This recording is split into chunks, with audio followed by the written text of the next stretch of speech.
মেঘনা ধনাগোদা সেচ প্রকল্পে ২০২৬ সালের সেচ কার্যক্রম উদ্বোধন করা হয়েছে। বিস্তারিত থাকছে মোহাম্মদ তুইন ফয়েজের প্রতিবেদনে।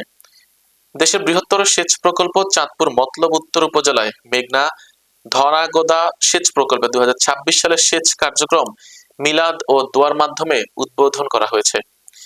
বুধবার উদ্যমদী পাম্প হাউসে সুইচ টিপে সেচ কার্যক্রম উদ্বোধন করেন মেঘনা ধনাগোদা সেচ প্রকল্পের নির্বাহী প্রকৌশলী মোহাম্মদ সেলিম শাহেদ।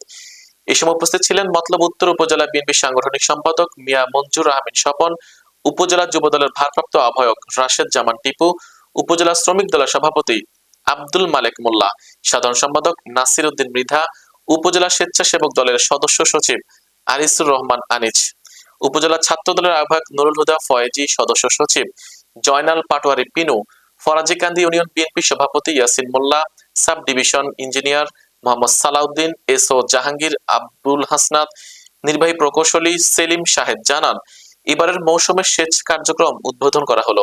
কৃষকদের চাষাবাদের সুবিধার্থে সেচ কার্যক্রম চালু রাখা হবে।